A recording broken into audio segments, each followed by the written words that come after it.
My name is Yusuf. I am 42 years old, and I was born and raised in Hebron, an ancient city steeped in history and endurance, nestled in the heart of the hills of Palestine. Hebron is not just a place on a map, it is a living organism that pulsates with the weight of centuries. Every stone that makes up its narrow streets seems to whisper the memories of times gone by, the voices of ancestors who fought, loved, and suffered there. Waking up in Hebron was always a sacred ritual.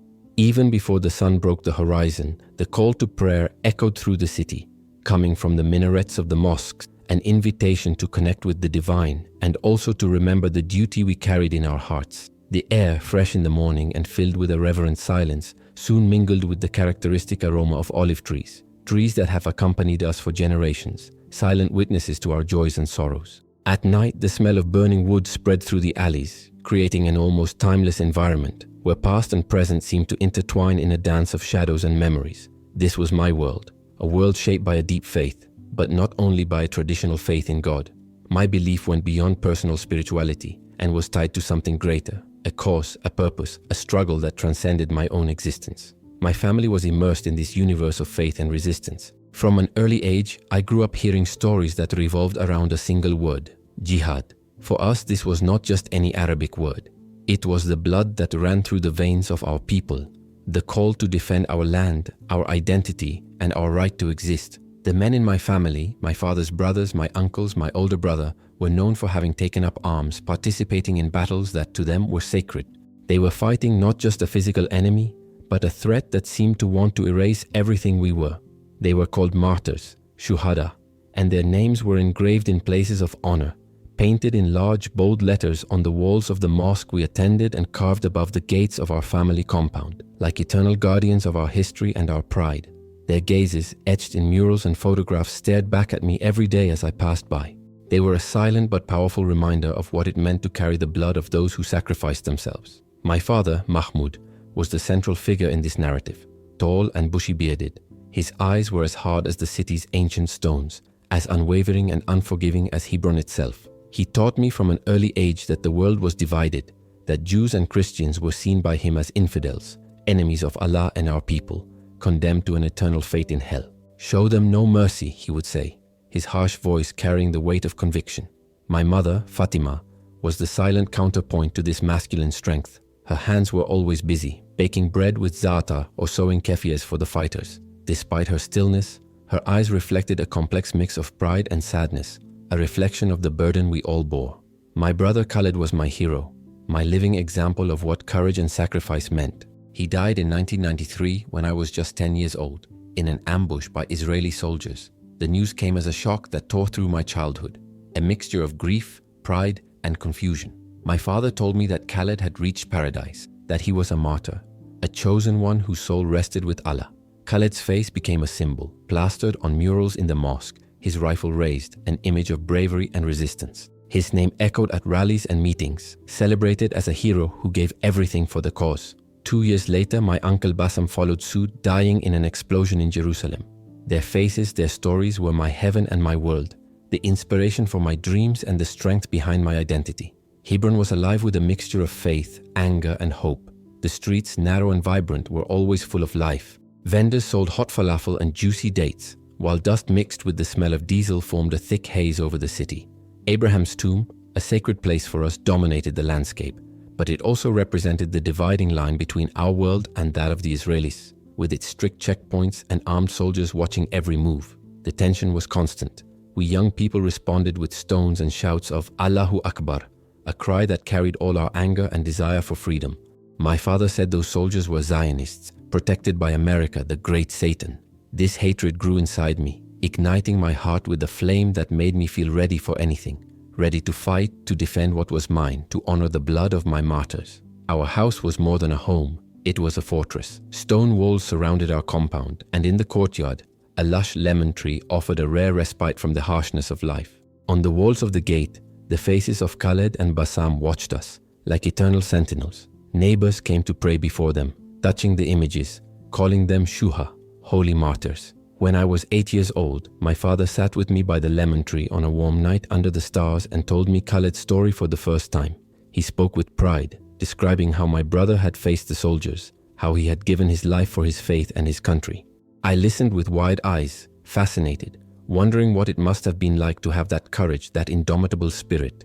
I asked him almost in a whisper if I too could be a martyr.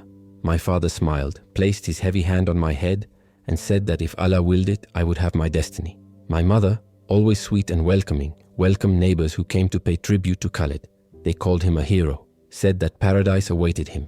I wanted that so badly. I wanted my face on the walls of the mosque. I wanted to be remembered.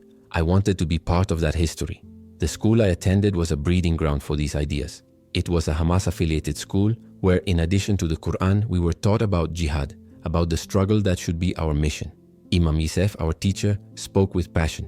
He said that infidels were cursed, that their beliefs were lies, that Jews and Christians were plotting to steal our land, and that they deserved eternal punishment. I believed these words with a hardened heart and full of conviction. I remember once seeing a cross scrawled on the wall near the market. I spat on it and my friends laughed, sharing the same feeling. Another time, a boy said that he had met a Christian in Bethlehem. He was called a traitor and pushed by us. That feeling of strength and belonging was overwhelming.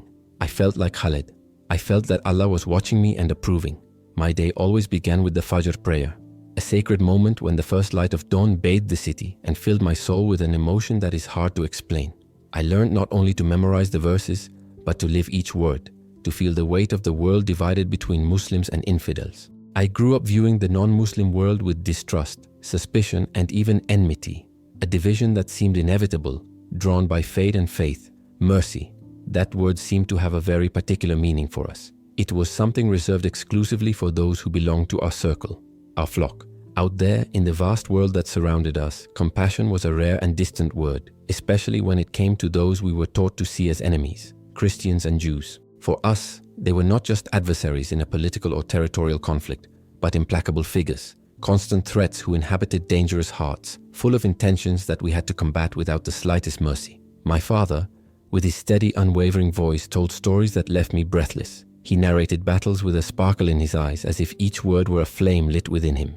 He spoke of warriors who faced death head-on, fearlessly, ready to give their lives for the greater cause. For him, jihad was more than a fight. It was a sacred act, a sacrifice that dignified man and guaranteed him an eternal place at the side of Allah.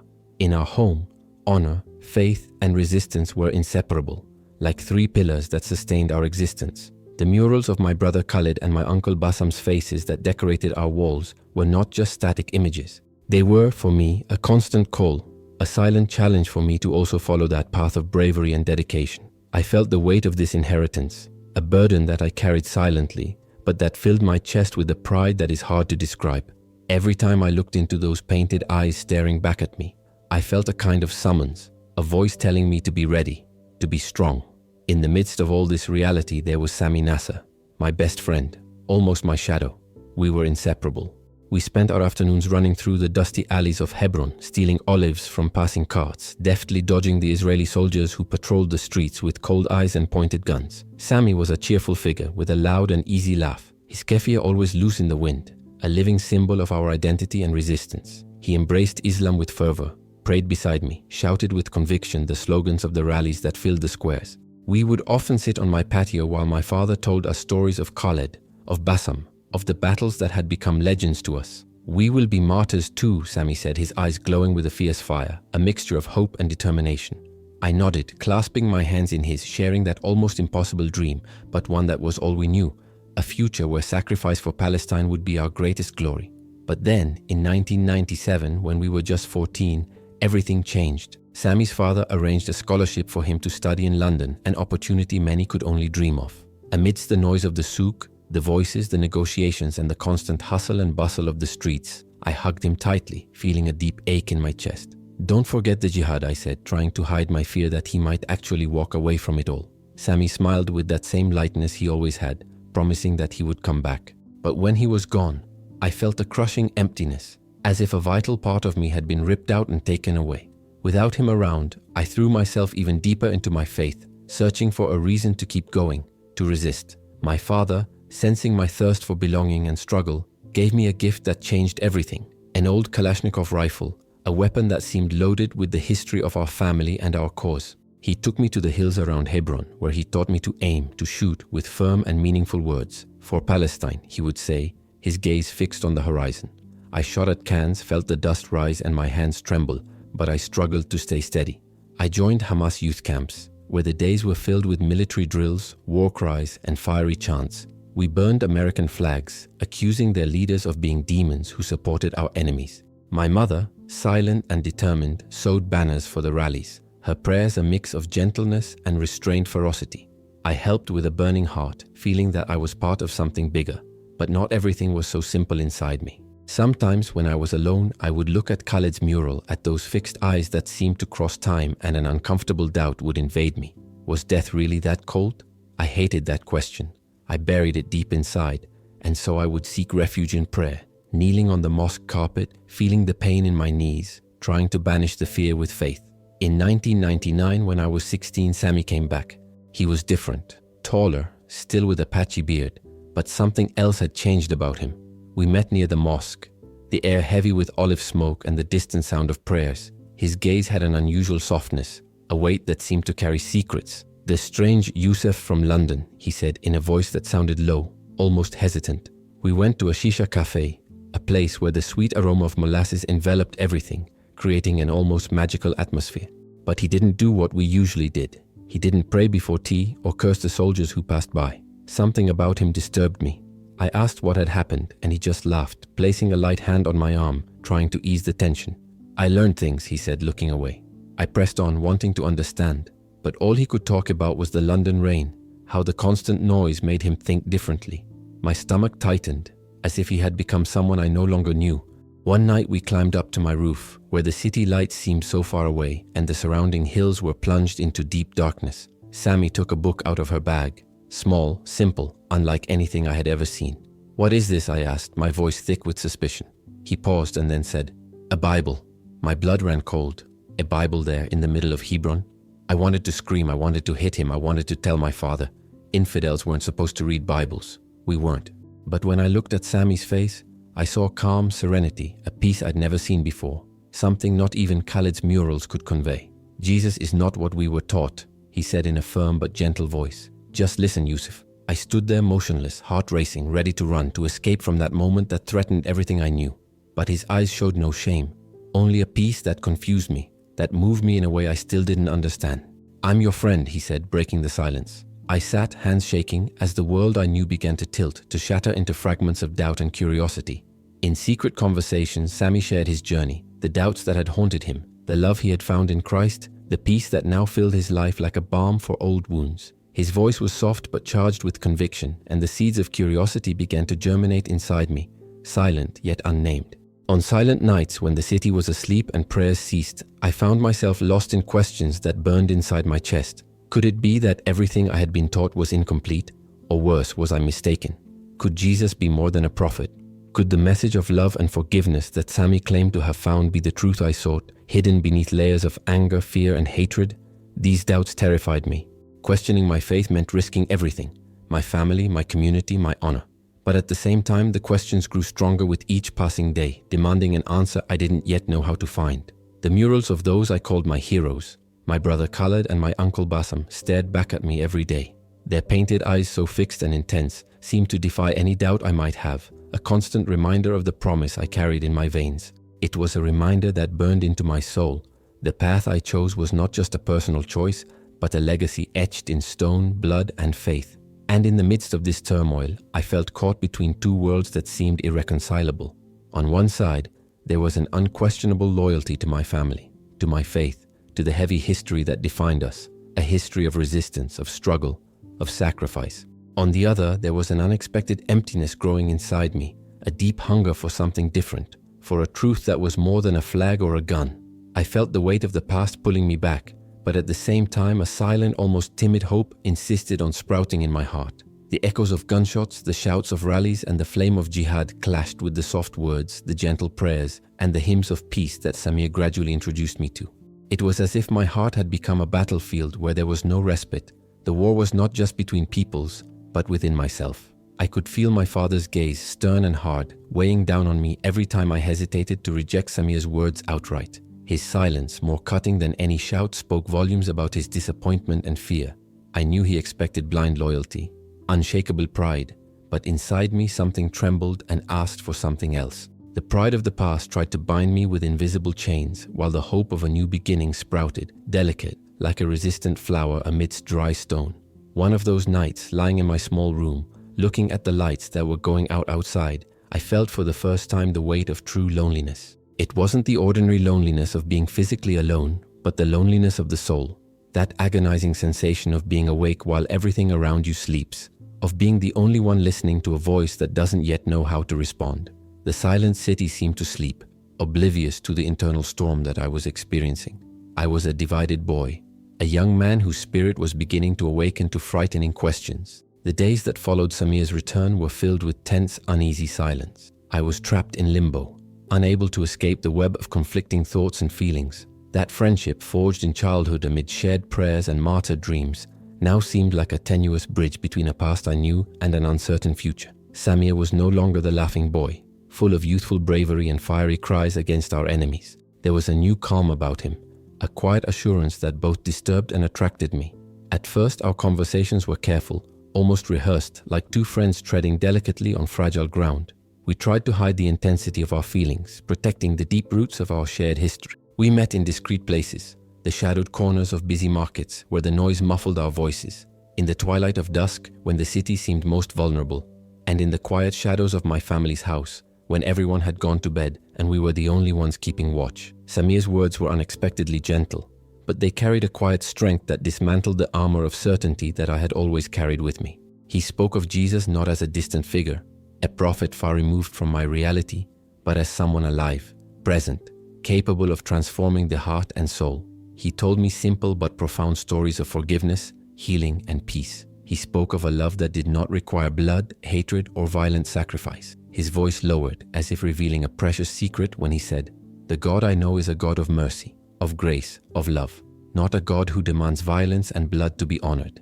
I rejected it all at first, the crushing weight of all the years of rigid teachings that painted Christianity as the religion of the enemy.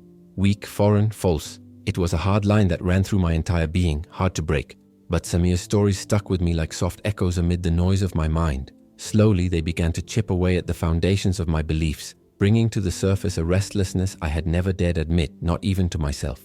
As the months passed, our conversations deepened. Samir didn't pressure me, didn't demand that I believe, but he asked questions that pushed me to look within, to confront the contradictions I felt bubbling up.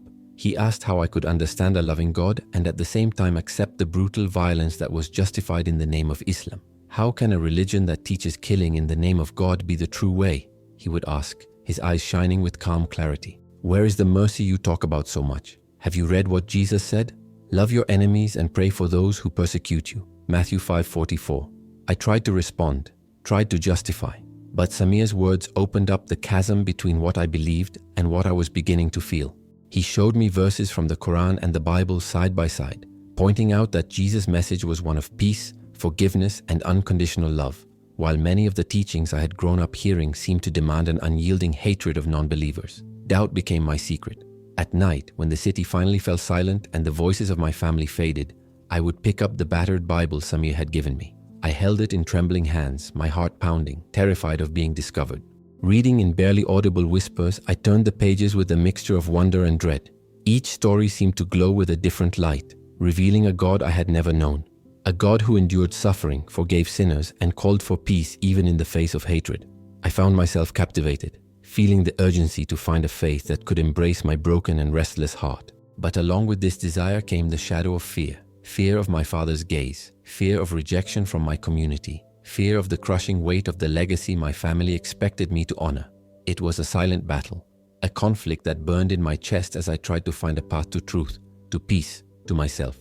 The towering murals of my uncle and brother seemed to watch over my steps, like silent sentinels demanding unwavering devotion. Every time I caught sight of those faces painted on the walls of my house, I felt the crushing weight of the loyalty and sacrifice they expected of me. Those faces were more than just images. They were living symbols of a sacred commitment, a promise made in blood, sweat, and pain. To embrace any faith other than that would be to betray everything they stood for. It would be a death sentence, an irreparable rupture. On the outside, I continued to play the expected role. At school, I recited prayers with the same conviction I had always had, repeated sacred verses with the precision of someone who could not fail, and held the family honor like armor against any suspicion. On the streets, I walked with my head held high, participated in rallies, shouted slogans that inflamed crowds, and kept the fire of resistance alive. But on the inside, it was a different story. A silent and brutal war was taking place in my chest, an invisible battle between the ancestral faith that had been instilled in me since birth and the faint, disturbing light of truth that Sammy, my childhood friend, had lit in me. There were times when I would catch myself staring at the simple cross that hung around Samir's neck, its delicate and discreet shape at odds with the cruel complexity and violence that surrounded my world. That cross, a symbol so foreign to me, seemed to hold a message that I could barely comprehend. What did this symbol of love and sacrifice mean? Could it be real? Could it hide the answers to the questions that had been tormenting me for months? The tension inside me grew more and more difficult to bear. I felt like someone walking a tightrope. One false step and everything could come crashing down. My faith, my family, my very identity. And yet there was an irresistible pull toward this new faith, a flame that burned slowly, illuminating the dark corners of my soul. In the months leading up to September 2001, the weight of doubts and unanswered questions became almost unbearable. The world seemed to be on the brink of chaos, though I had not yet realized how close the storm really was. I remember one clear night, sitting side by side under a star-filled sky, where Samia spoke softly, almost as if whispering to the wind itself. Yesef, faith is not about violence or fear. It is about love. If you can open your heart to Jesus, He will guide you through the darkest hours. I wanted to believe Him with all my strength. I wanted to break free from the invisible chains of my upbringing, from this prison of expectations and traditions, but the price seemed too high. My family, my community, the men who had shaped my life, they would all be destroyed if I followed this new path. My identity, everything I thought I was, seemed at stake. Yet deep down, I knew this was only the beginning. A greater challenge lay ahead, one that would shake the foundations of my world and force me to choose. September 11th, 2001, dawned like any other day in my old city, with golden sunlight shining over the rooftops of Hebron. Calls to prayer echoed through the narrow cobblestone streets as the city slowly woke to another day. But halfway across the world, in the pulsating city of New York, a terrible shadow was descending upon the world, poised to change everything. As news of the attacks on the Twin Towers spread, shock was mixed with a strange mixture of disbelief and something even more disturbing. On the streets where I grew up, the news was greeted with a kind of hushed and disconcerting celebration. In homes, in cafes, in the narrow alleys of Hebron, many celebrated what they saw as a victory over the great Satan, America, the distant oppressor. My family's home was no different. The same men who had told me stories of martyrdom, who extolled struggle and sacrifice, now laughed loudly, toasting the news as if it were divine justice. The air was filled with pride and triumph that seemed to overlook the human cost of the tragedy. But inside me, a different storm was brewing. As I sat at the table with my family, nodding to the words of celebration, I felt my heart breaking. The images of the towers in flames, the dark smoke billowing into the sky, the desperate screams coming from the television. None of it felt like justice. It was horror, cruelty, a cold, calculated evil. The words Samir had told me so many times echoed in my mind, that Islam should be a religion of peace, not hate, that God is mercy, not wrath. And what I saw, what I heard around me was exactly the opposite. In the moments when I could be alone, away from the watchful eyes of my family, I struggled to face a truth I could no longer deny. How could a religion that celebrated such destruction and death be the true path to God? How could a faith that taught hatred of Jews, Christians, and Americans justify rejoicing in the pain and suffering of others? The days after 9/11 marked a rupture within me. While my neighbors and friends celebrated, I retreated deeper into myself, seeking refuge in the worn pages of the Bible that Samir had given me. I spent hours reading and rereading the teachings of Jesus, the Sermon on the Mount, the stories of forgiveness and unconditional love. Love your enemies, I would whisper, my voice shaking and my heart aching. Bless those who curse you. These words exploded inside me like a beacon in the suffocating darkness of my upbringing. It was as if this message of compassion and grace penetrated the rigid walls of my world and opened a door to something I had never imagined. But this awakening did not come without a price. My family's eyes began to watch me with suspicion. My father's voice, once filled with pride and warmth, became cold and menacing. I felt the weight of judgment, the threat hidden in every unspoken word. I knew that this new truth that was sweeping me away was too dangerous to share. And so I continued my silent journey, torn between the past and an uncertain future, seeking the courage to face the choices that lay ahead. You forget where you came from, Yusuf. You forget the blood that runs through your veins. When you abandon Islam, you abandon us. Those words, heavy and sharp as razors, echoed through the house during another tense night of family arguments. My voice could barely be heard above the shouting. Each sentence felt like a verdict. Guilt settled over me like a suffocating cloak, a weight that threatened to crush my soul. Feeling the air in the house becoming unbreathable, I escaped aimlessly to the terrace, the only place where I could try to find some respite. The lights of the city shone in the distance under the dark sky. But for me, everything was shrouded in shadow. The darkness was not outside. It was inside my heart, where doubts and fears waged a silent battle. The sound of footsteps and voices left behind mixed with the confused thoughts in my mind, like an endless storm. I knelt on the cold floor of the terrace. The stars above shone brightly, indifferent to the human anguish unfolding below. For the first time, I prayed a different prayer. Not a mechanical repetition of words I knew, but a heartfelt, desperate plea. I asked God to light my path, to show me the truth I could not find on my own, to guide me out of this fog of fear, confusion, and pain. In the midst of that profound silence, I felt an unexpected calm, a gentle breath that seemed to envelop my heart. It was a love I had never felt before, a sweet and comforting presence that told me I was not alone. That moment was etched into my soul like a revelation. I could no longer live that lie. I could no longer be part of a faith that celebrated hatred and death. The path ahead of me was uncertain, full of dangers I could barely imagine, but it was the only true path for me. When, with a mixture of courage and fear, I revealed my decision to my family, that I would follow Jesus, the reaction was immediate and brutal.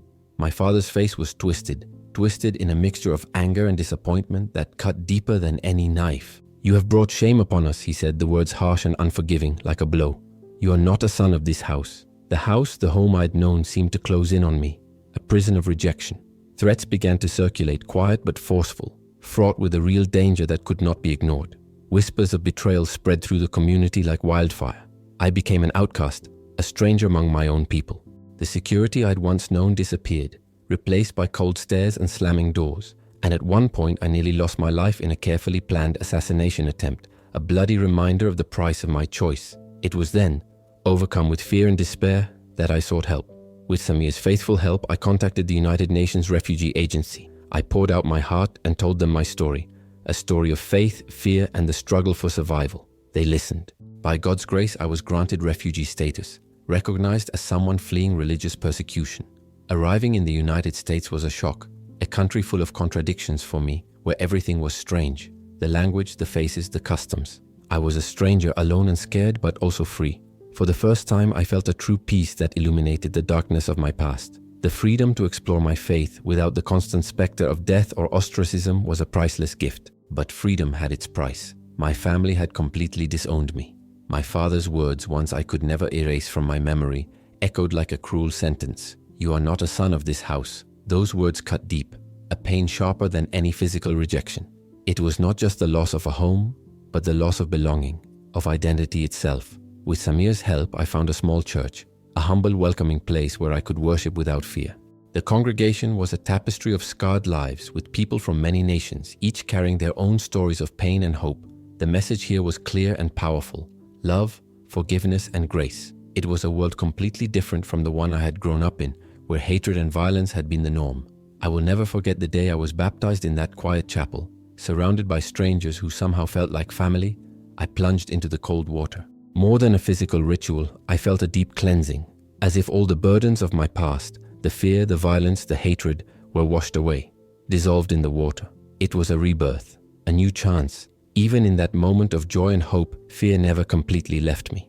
I knew the price of my faith might be too high, that the threat was still present, real and dangerous. I had to walk in the shadows, living cautiously while embracing the light that guided me. The news of my conversion soon spread. Like merciless winds, the rumors reached Palestine, bringing with them the fury and anger of those who felt betrayed. My father's wrath became a threatening storm, capable of swallowing me whole. Attempts to silence my voice came in the form of threats, persecution, and cold stares that followed me wherever I went. I lived on constant alert, moving from place to place, hiding my faith from the people who would hunt me for it. Every dark night, every threatening whisper, every shadow in the window only strengthened the flame within me. My determination grew stronger with each challenge. I knew that despite my fear, I was on the right path. It wasn't an easy path, but it was mine. I had already felt the peace of Christ, a peace that surpassed all human logic and understanding, a profound calm that could not be denied or ignored. That peace had reached deep into my being and changed everything. There was no going back to the life I was leaving behind. There, in that strange new land, I began to rebuild what was left of me. Each day was a delicate step toward an existence I had to learn to live. At first, everything seemed like a huge, confusing puzzle. Work, for example, was more than a necessity. It was a way to find purpose and dignity. I took simple, often grueling jobs that taught me more than I could have imagined. Not only about the different culture, but also about humility, perseverance, and grace. Little by little, I learned the local customs, the language, the different rhythm of everyday life. It was like learning how to live again, as if I had shed an old skin and was now trying to grow a new one, more fragile but full of hope. But no matter where I was, my heart never left Palestine. In my mind, I saw the olive trees twisted by time, the ancient stones full of silent stories, the narrow, dusty streets where I had run as a child. And always, somewhere in my soul, there pulsed the pain of a family I could no longer call my own, of a home that denied me, of memories that weighed me down. All of it followed me like a shadow that insisted on not letting me forget where I came from, even when the weight of that origin hurt more than it eased. But I was no longer alone on this journey. The church community, with its welcoming embrace and vibrant faith, became my safe haven. These were people who had known pain, exile, and rejection, but who had also found a path of hope and light. Among them, I found strength and comfort in shared prayers and genuine presence. Each encounter was a balm for my weary soul, a reminder that despite everything, I could belong to something greater. My hunger to understand the God who had rescued me was insatiable. I devoured the Bible, every chapter and verse, searching for answers, searching for the heart of the Father who seemed so far removed from the violence and hatred of my past. I studied with an almost desperate fervor, trying to decipher how that love could manifest itself in my own life, so marked by shadows. As time went by, I began to open my mouth to tell my story. At first quietly, in small circles, cautiously. Then, with more courage, letting my voice echo to those who were willing to listen. I shared my journey with other refugees, with people who, like me, were searching for light in the midst of fear and despair. I spoke of the transformative power of Jesus, who could reach even the most hardened hearts. I spoke of love where before there had been only resentment. I spoke of forgiveness where there had been only bitterness. My journey, from a boy raised on stories of martyrdom to a man reborn in the grace of Christ, became a beacon for many who still walked in darkness. Little by little, the testimony of my life began to draw others to that same hope. People came, drawn by the authenticity of what I lived and the inexplicable peace that seemed to radiate from me. Despite the distance, my prayers never stopped for Palestine, for my family, for all those still trapped in that endless cycle of violence and fear. I prayed that one day they too would know the love that set me free, the mercy that changed my story. But I knew, and I knew well, that my path would not be easy. The wounds of the past remained raw, and danger was never far away. With every step I felt the weight of the scars I carried, not only physical but deep in my soul. But something inside me had changed. I was no longer a prisoner of fear, hatred, or rejection. I was a child of God, a follower of Jesus, the one called the Prince of Peace. They say that following Jesus means carrying your own cross. I never fully understood what that meant until the day I found myself trembling in a courtroom, not with guilt, but with the crushing weight of the truth exposed. I was not a criminal. I had not stolen, murdered, or harmed anyone. My only crime was that I had abandoned the faith I was born into to embrace Jesus. Even here in America, this land of promise and freedom, my past followed me like a persistent shadow, like a ghost that refused to leave. My asylum application had reached its final moment, the final hearing. Before the judge, I told my story, word for word, through an interpreter who translated not only my words but the emotion, despair, and hope that I carried. I spoke of Hebron, of my family's radical devotion to jihad, of the martyrdom of my uncle and brother, of the secret conversion of my best friend, of the doubts that had begun to germinate within me, of the devastation that 9/11 brought to the world and to my soul, of my father's anger when I revealed my faith in Jesus. I described the escape, the attacks that nearly took my life, the fear that became a constant and tireless companion. I showed the court the evidence, threatening letters, voicemails, digital attacks from former neighbors and distant relatives, that an indisputable truth, that even crossing oceans and borders would not make me safe. The silence that followed was heavy, almost palpable. The judge weighed every word, every piece of evidence, every piece of this difficult story. Then finally, with a gesture that seemed to open a new world to me, he said, "Mr. Youssef, you have demonstrated a credible fear of persecution. Your request for asylum is granted." I didn't cry then. The emotions seemed bottled up, blocked. I bowed my head and murmured almost in reverence, Thank you, Lord. More than legal protection, that decision gave me a voice, an opportunity to tell my story, not to defy but to obey. Jesus had not rescued me from the darkness so that I would remain silent. That's how I joined a local missionary group dedicated to reaching out to immigrants from the Middle East. I shared my testimony in churches, refugee shelters, and small groups where former Muslims gathered to seek courage and faith. I remember the tears streaming down some people's faces as I spoke, the disbelief shining in others' eyes, unable to comprehend the weight of the life I had left behind. Many former Muslims nodded silently, recognizing in my steps their own pain, the fierce gaze of a father, the loneliness of cold nights, the barefoot running through the darkness in search of a freedom that no one around them could understand. And yet, there was something bigger in that room. There always was. Hope. Hope that others might find Jesus. Hope that truth might rise from the ashes of deception. Hope that love might triumph over hate. But I would be lying if I said it was easy. There are nights when I lie down, my mother's face invades my thoughts. She hasn't spoken to me since I left, and her last words still pierce me like a cold blade. "You killed me, Yusuf," she once said. "You brought death into your father's house." These words were not of anger, but of a sadness so deep that it almost broke me. Those words from my mother, "You killed me," keep echoing inside me. No matter how many years pass, no matter how many miles I put between us, that pain doesn't lessen. There are days when the longing comes like a high, heavy wave, crushing everything. And even knowing what I know, even believing with all my soul in the truth I found, there's a part of me that would give anything just to sit at the table with her again. To hear her laugh, to see her fill my plate like she did when I was a child. To feel that brief moment when everything was right, even if it was by mistake. But I also know this: if I were to return, there would be no hugs. There would be no warm bread on the table. There would be no tears of welcome. There would be stones. There would be silence. There would perhaps be a grave waiting for me. Because to them, to my father, my brothers, my former teachers and neighbors, I am already dead. Worse than dead. I have become what they despise most, an apostate, a traitor to the faith, someone who has turned his back on Allah and embraced the enemy. Still, I pray for them. I truly pray with a broken heart, not for revenge or justice, but for redemption. I pray for my father, that his hardened heart will break and he will see the light that transformed the son he believes he has lost. I pray for my brothers, young men who still carry the rage in their eyes, waiting for a war that will never bring peace. I pray for the imams who so fervently planted hatred in me, not because they were evil, but because they were blinded by a tradition that no longer recognized the God they claim to follow. I pray for a moment of clarity to reach them, like a ray of light piercing the darkness. May it not be through a debate or an argument, but through a sacred encounter, a quiet touch of the Spirit as it was for me.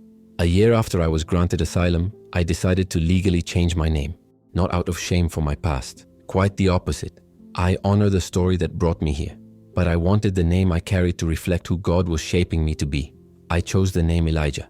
Elijah, a prophet who faced kings, false gods, hostile crowds, a man who stood alone but did not bow down, a man who knew fear but walked by faith, and somehow, even thousands of years later, his story resonated with mine.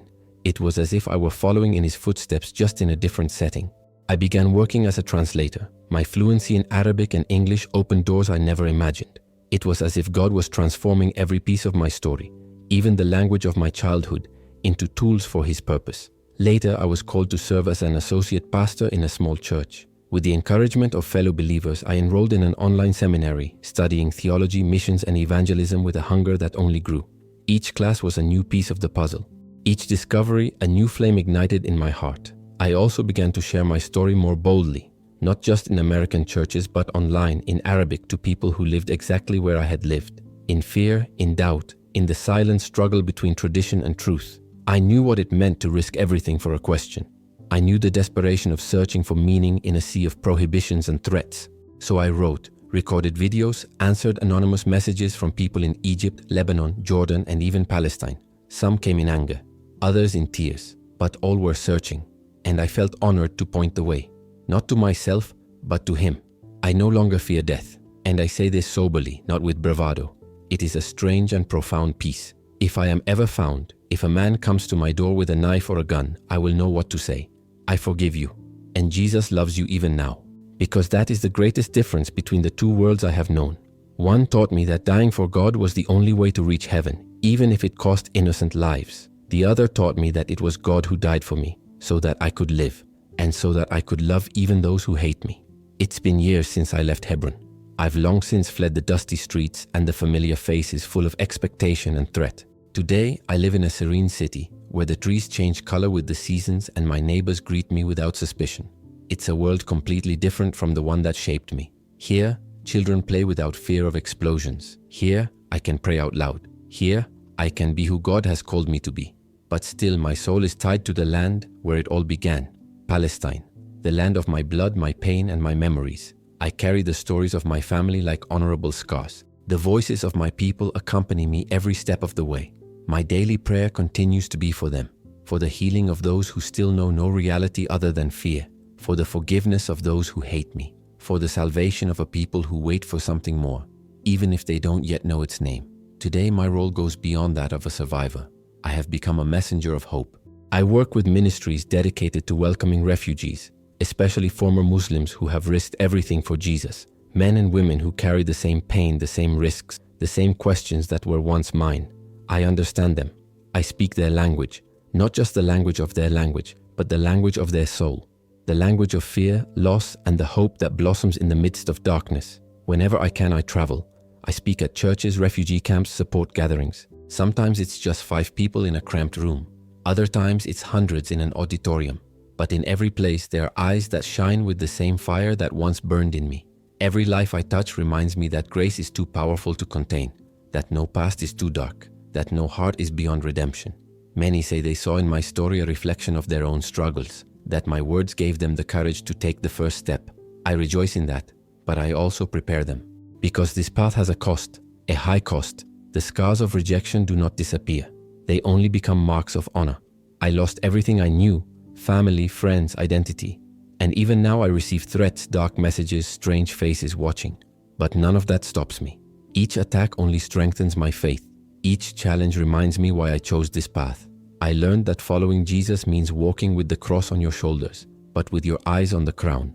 It means suffering, yes, but it also means living like never before. I discovered a love that casts out all fear, a peace that does not depend on circumstances, a Savior who does not demand human blood, but who offered his own, out of love. And when I close my eyes at night, I see Hebron. I see its olive trees twisted by time, its narrow alleys, the mosque whose walls still bear my family's name. I hear the calls to prayer, mixed with the cries of children, the silent hope of mothers. I see an exhausted people, a weary land, and I pray.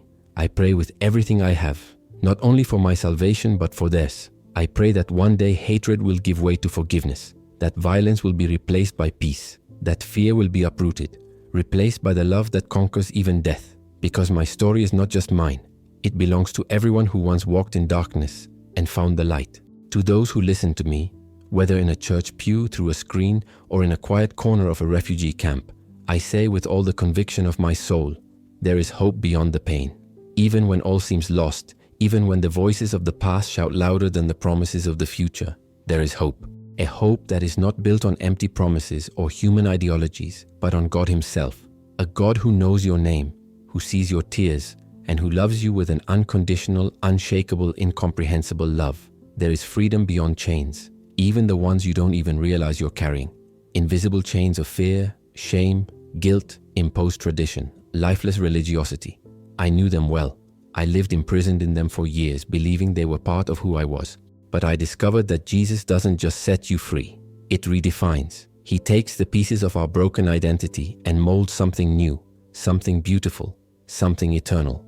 And there is a God who loves you, not a distant, cold, demanding God, waiting for you to impress him with rituals or achievements, but a Father, a Savior who came near, who descended into the darkest valley, who stood between guilt and condemnation, who died in our place so that we could live. A God who doesn't see you for what you've done, but for what you can become in him.